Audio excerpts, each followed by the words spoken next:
Muito tem se falado sobre as tais canetas para o diabetes ou canetas para emagrecer, que você tem de várias formas diferentes no mercado e até mesmo por um monte de nome comercial, como Tosa, Saxenda, Ozempic, Trulicity, agora os novos também, né, Vigov e até mesmo uma opção oral, o Rybelsus. Essas medicações são da classe dos incretinamiméticos e tem várias utilidades hoje. Se você quer saber como é que essas medicações funcionam, quais são suas indicações, o que os seus estudos falam sobre seu uso, quais são os potenciais efeitos colaterais, qual a diferença entre elas, qual que é a vantagem de uma em relação à outra, a gente vai conversar tudo isso aqui no vídeo de hoje.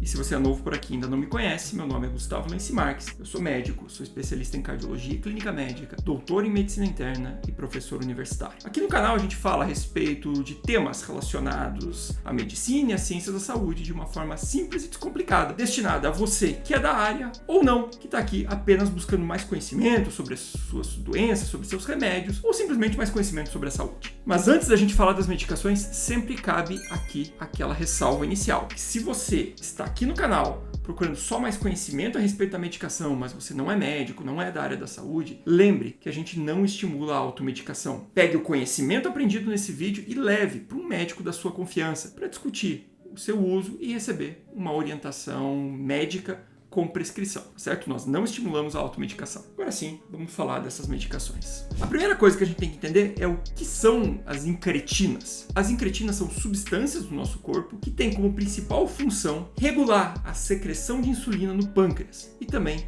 reduzir a secreção de glucagon. Então, basicamente, o que acontece? Quando você ingere lá um monte de açúcar, comia um chocolate agora, o teu corpo vai receber esse excesso de glicose e ele vai ter que liberar insulina. Se você tem mais incretinas, o teu corpo vai liberar mais insulina. Se você tem menos incretinas, o teu corpo vai responder liberando menos insulina. E ela também atua regulando um outro hormônio, que é o glucagon, fazendo o efeito contrário, né? O glucagon é o que a gente chama de hormônio contra-insulínico, ou seja, ele atua em direção contrária à insulina. Então o que ela faz? Aumenta a insulina, diminui o glucagon. Aparentemente, a medicação ideal para o tratamento do diabetes. E foi para isso que ela foi desenhada inicialmente. A primeira medicação que entrou no mercado se chamava Exenatida. Ela simulava essas incretinas, uma delas especificamente, que é o GLP-1, e trazia todos esses benefícios. Só que ela precisava ser aplicada de forma subcutânea, né? Ou seja, uma injeção 2 vezes por dia. E era bem cara. Não que as outras sejam baratas, a gente já vai falar disso. Mas ela era bem cara e acabou não sendo muito utilizada. Eu nem sei se está no mercado hoje. Faz anos que eu não vejo um paciente utilizando essa medicação.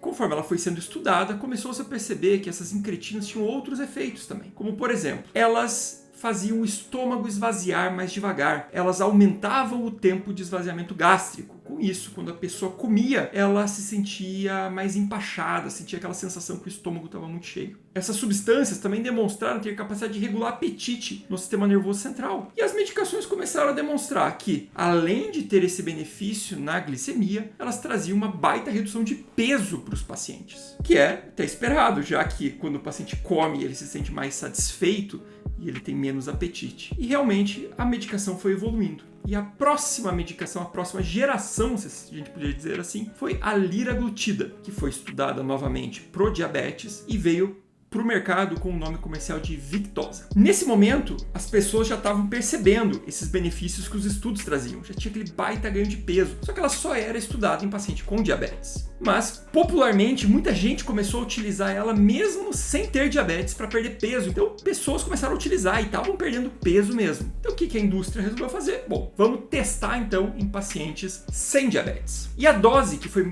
melhor para perda de peso em não diabéticos foi uma dose maior da medicação, na verdade o dobro da dose. E por isso veio uma nova medicação para o mercado, que veio com o nome de Saxenda. O Saxenda nada mais era que o Victoza numa dose maior, na mesma caneta. E o Saxenda veio aí sim liberado pro tratamento da obesidade, ou seja, pegando a todos aqueles efeitos e trazendo um grande benefício na redução de peso. Veja que nesse momento a gente não tinha muita medicação para tratar a obesidade, né? Aqui no Brasil os anfetamínicos estavam proibidos, tinha uma ou outra medicação e realmente essa medicação trazia muita redução de peso, o que fez ela ser um sucesso absoluto comercial, apesar do seu alto custo. Veja, essas medicações, a gente está falando aí de 5, 6 anos atrás, elas vieram para o mercado a um custo de 300 a 600 reais. Tá de longe fora da realidade do brasileiro. Isso não impediu de estar praticamente todos os anos na lista das 10 medicações mais rentáveis para a indústria farmacêutica no mercado brasileiro. Inclusive, em 2019, as duas estavam lá. E com o passar do tempo, foi se vendo esses benefícios, mas ela ainda tinha algumas desvantagens, que ainda precisava ser aplicado todo dia, por exemplo. Próxima evolução que a gente tem da molécula é a semaglutida. A semaglutida tinha vantagem em cima da liraglutida o fato de ser aplicado uma vez ao dia só. Essa medicação, inicialmente, novamente, foi testada em diabetes, demonstrou um ótimo resultado e veio para o mercado brasileiro com o nome de Ozempic.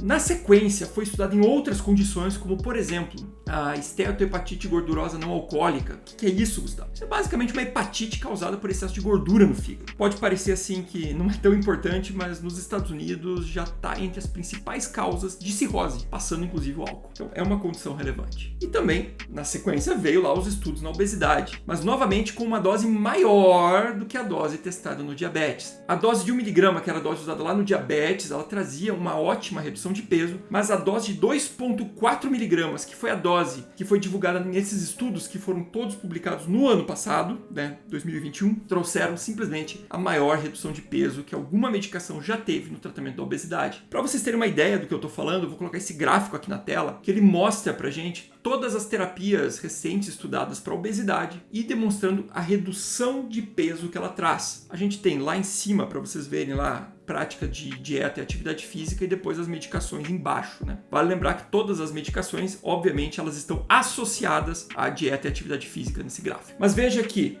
marcando aqui agora, a semaglutida 2,4 mg só perdeu para cirurgia bariátrica em percentual de redução de peso, demonstrando aí realmente como essa medicação foi eficaz no tratamento. Porém, não existe no Brasil ainda essa dose disponível. Essa dose está em processo de liberação pela Anvisa e vai vir com o nome comercial de Wegovy. Ela traz pra gente esse grande potencial, mas hoje a semaglutida no Brasil é liberado apenas para diabetes. Basicamente, o efeito mais comum dela são náuseas, essa sensação que o estômago está muito repleto, e alguns estudos mostrando ali talvez o aumento de pancreatite nesses pacientes. O grande inconveniente continua sendo o custo, porque o Ozempic ele vem ao mercado brasileiro aí custando de 600 a 800 reais. Talvez esse Wegovy, que é a dose maior, venha mais caro ainda. E muita gente continua se queixando do fato de ter uma aplicação subcutânea. Uma outra opção que existe no mercado brasileiro e que alguns pacientes preferem por ter medo de agulha, mas veja que mesmo se a gente falar medo de agulha, olha o tamanho que é a agulha do Ozempic, por exemplo. Eu tô aqui com uma caneta demonstrativa, né? Ela não tem medicação dentro, mas só para vocês verem o tamanho da agulha aqui em relação ao meu dedo. Olha nessa imagem. Não é tão grande, mas ainda assim muita gente não gosta. Então existe uma outra no mercado brasileiro, que é a dulaglutida, que tem o nome comercial de Trulicity, que é essa aqui, que ela também é injetável, só que você não vê a agulha. A agulha fica aqui dentro, basicamente. O paciente coloca,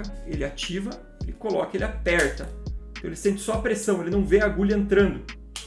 E é disparado. Obviamente a gente tá sem agulha, tá? Não. É uma medicação que também tem o mesmo custo das demais, é uma medicação bem cara ali, variando, em torno de 400 reais o tratamento. E ela é só estudada no diabetes, não tem estudo em obesidade, assim como tem as demais. Então tem esse limitante. E mais recentemente veio aí o Rybelsus no mercado brasileiro. Na verdade veio não, né? Ele foi liberado pela Anvisa, mas ele ainda não tá comercializado. Hoje eu tô gravando o vídeo no dia 4 de janeiro de 2022. Se você tá vendo esse vídeo no futuro e a medicação já tá no mercado, escreve aí nos comentários, tá bom? E escreve também uma curiosidade que eu tenho. Que preço ela chegou? Já vou explicar por que disso. Basicamente, ela é a semaglutida oral. Ou seja, não precisa ser injetado, tomado um comprimido todo dia. Porém, só está estudada no diabetes, não está estudada ainda em obesidade. Então a gente não sabe segurança, eficácia e nem a dose para utilizar na obesidade. A vantagem que a gente tem é essa de ser oral. E em geral, as medicações orais tendem a ser mais baratas do que as medicações injetáveis. Por quê? Porque você não precisa de todo esse aparato aqui, né? Seringa, disparador. Fazer um comprimido é mais barato do que fazer uma medicação injetável e ela pode ser vendida mais amplamente, né? Então, via de regra, reduz o preço. Agora vamos ver comercialmente como é que isso vai vir, né? Qual que vai ser o interesse aí da indústria que vai vender. Bom, gente, basicamente, se a gente pudesse resumir então as medicações aqui, a princípio todas elas têm um grande benefício no controle do diabetes, sendo talvez até as melhores medicações desse ponto de vista.